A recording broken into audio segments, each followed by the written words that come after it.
Hello friends, in the series on the income tax cases,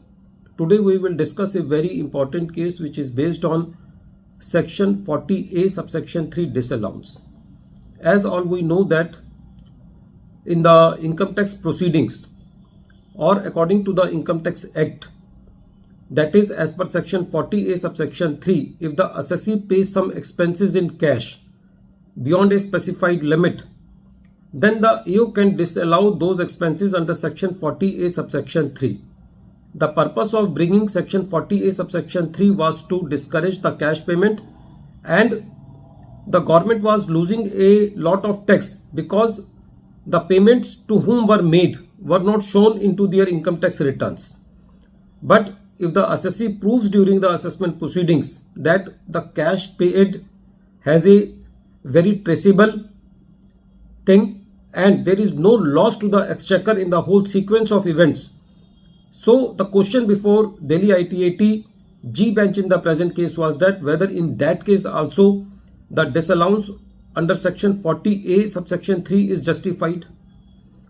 This issue has been taken up by the tribunal in the case of Sanskar Homes Private Limited versus Assistant Commissioner of Income Tax, and this case is reported in 126 ITR short notes 40, and the date of the judgment is 23rd July 2025. In the present case, the facts of the case are like this. The assessee is in the business of development and construction of buildings. There was a search on the assessee, and due to that search, a notice was issued to the assessee under section 153A, and the assessee has given the reply that his original return is to be treated as return filed under section 153A. During the assessment proceedings, the assessing officer came to know that the assessee has paid an amount of rupees 30 lakh to E for the purchase of some building, and since the assessee was in the business of construction of building, so this transaction is covered under section 40A subsection 3, and accordingly the assessing officer made the disallowance under section 40A subsection 3. As per contra, the assessee submission was that the assessee was holding this building not as a stock in trade but as an investment, so section 40A subsection 3 was not applicable. Apart from that, the assessee has shown to the assessing officer that this transaction is fully supported by the confirmation filed by the assessee in this regard, and the transaction is fully traceable and there is no loss to the exchequer in the whole transaction. But the assessing officer made the disallowance, which was upheld by the learned CIT appeal. When the matter was before the tribunal found that in the present case the assessee has made a payment of rupees 50 lakh plus 25 lakh to E, who has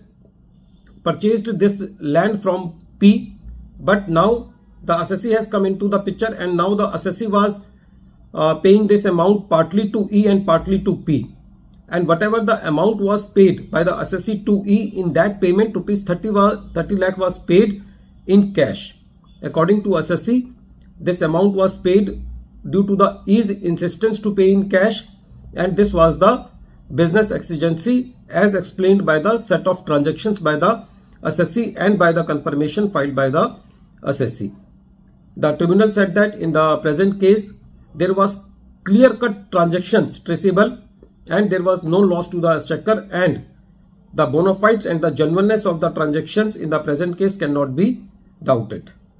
The tribunal said that in the present case the duly confirmations have been filed.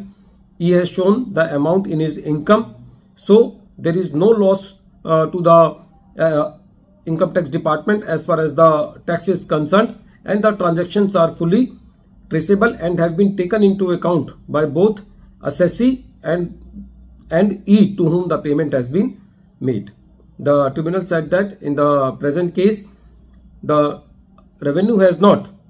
doubted the genuineness of the transaction, so in the present case the disallowance under section 40A subsection 3 is not justified, and hence accordingly deleted the disallowance made by the learned assessing officer, which was confirmed by the CIT appeal.